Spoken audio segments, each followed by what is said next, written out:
Assalamualaikum warahmatullahi wabarakatuh. Shalom, Om Swastiastu, Namo Buddhaya, salam kebajikan, salam mahasiswa. Perkenalkan, saya Yurika Alia dari Fakultas Ilmu Sosial dan Ilmu Politik, Program Studi Ilmu Komunikasi Angkatan tahun 2023.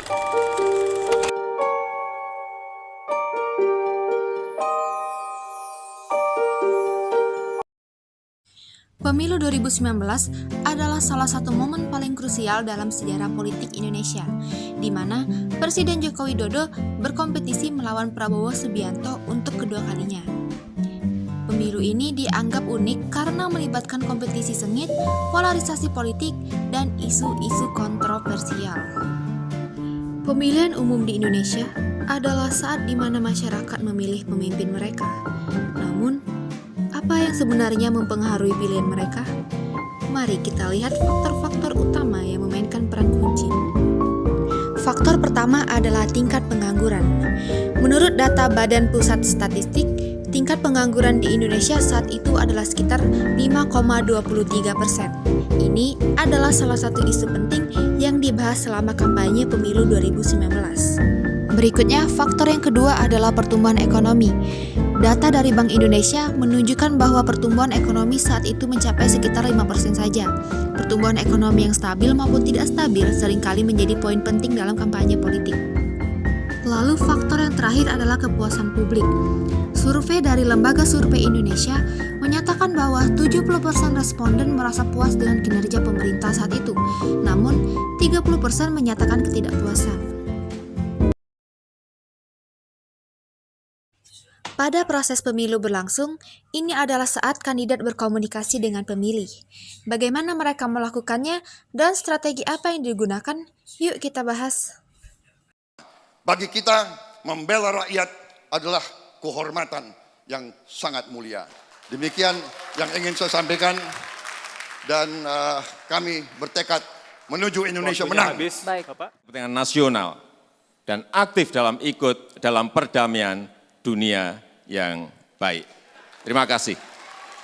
Waktunya masih ada, Pak Jokowi. Apakah akan ditambahkan? Cukup? Sebentar. Apakah waktunya sudah selesai untuk bertanya, untuk memberikan tanggapan? Sebentar. Sebentar.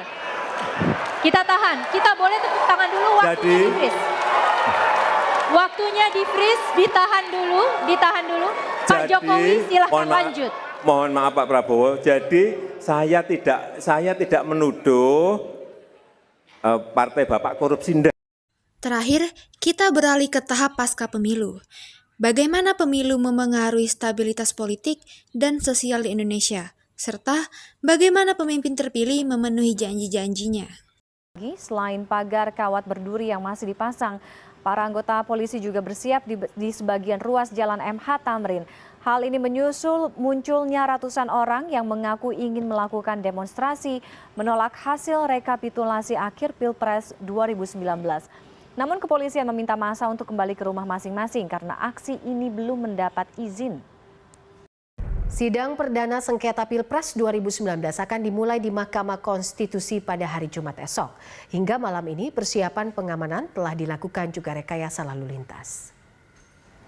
Pemohon yakni Prabowo Sandi akan menjabarkan permohonan disertai alat bukti yang telah disertakan. Sidang sengketa Pilpres 2019 ini akan berlangsung terbuka, bisa disaksikan langsung oleh masyarakat. 17.000 personil Polri dan 16.000 personil TNI ditugaskan selama proses persidangan.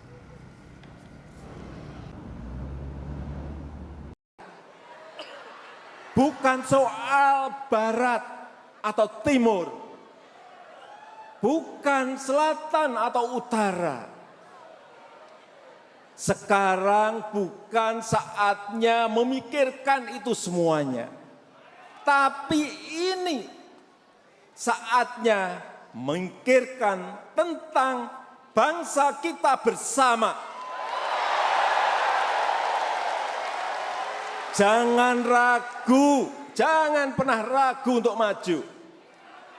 Karena kita mampu jika kita bersatu.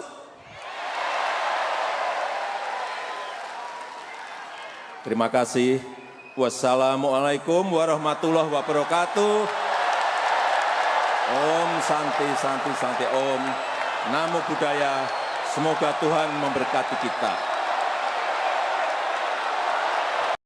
Pengaruh media sosial.